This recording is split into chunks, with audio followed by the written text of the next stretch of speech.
Сайн байцгаана уу хүүхдүүдээ, та нартай энэ өдрийн мэнд хүргэе. Өнөөдрийн хичээлийн сэдэв уран зохиолын найруулгын эхийн өгүүлбэрийн онцлог. Тэгэхээр бүгдээрээ уран зохиолын найруулгын эхтэх өгүүлбэрүүдийг ажиглаж онцлогийг нь тодорхойлцгоё. Хүүрнэмж. Хүүрнэмжийн хэм маяг гэж юу хэлдэг вэ гэхээр хүн амьтанд тохиолдох үйл явдал юмд учрах явцыг эхнээс нь дуустал дүрслэхийг хүүрнэмж гэдэг. Өөрөөр хэлбэл хэд хэдэн үйл хөдлөл, хэрэг явдлыг цаг хугацаа, орон зайн дараалалаар нэг сэдв гол санаанд нэгтгэж ам ба бичгээр илэрхийлсэн хэм маяг юм. Хүүрнэмж эхлэл гол төсгөл хэсгээс бүтэх ба өгүүлэгдэхүүн бүтцээр үйл явдлын дараалал нь уялддаг. Хүүрнэмж хэм маягаар туйлсын зохиол. Үүнд өгүүлэг, туур, дуйл, туйлсын найраглал, үлгэр домог, тууж, туйлсын найраглал, роман, их туйлс зэрэг нь багтдаг. Тэгэхээр хүүрнэмжийн хэм маягаар бүтсэн өгүүлбэр зүйн онцлогийн хувьд доор тунгалаг тамир романы эсгээс жишээ болгосон байна. Тэгэхээр туйлсын зохиолд үйл явдлыг цувуулан хүүрнсэн, нэгэн цагт зураглан тооцсон нийлмэл өгүүлбэр болон энгийн өгүүлбэр голлолтгийг энэ жишээнээс харж болохоор байна. Дараагийн жишээ болохоор цэнхэр тэрлэгт гэдэг өгүүлэг байна. Энд мөн өгүүлбэрийн хувьд өгүүлбэр зүйн онцлогийн хувьд ямар байна вэ гэдгийг та бүхэн уншиж танилцаарай.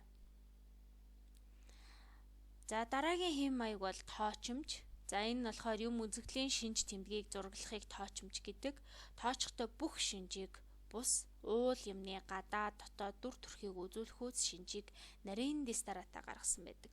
Тоочмж хэм маягаар ихэвчлэн уран зохиолын шүлгэлсэн хэлбэрийн ихэвчэгддэг.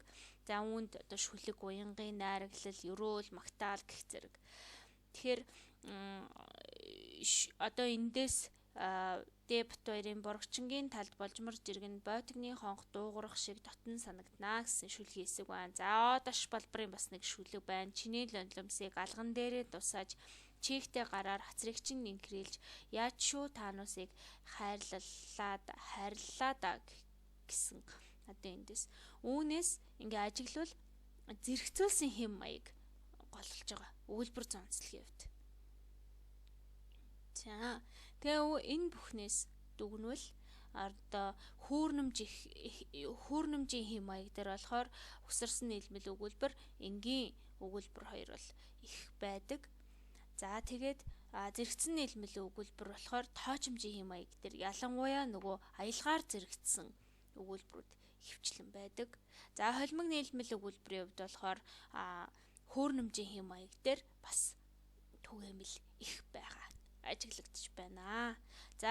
Хүүрнэмж болоо тоочмжийн хэм маягийн үед өгүүлбэр зүйн хэв шимж дараах холбоо хамааралтай байдаг бахнэ. Тэгээд өнөөдрийн хичээл маань энд хүрээд өндөрлөлөө.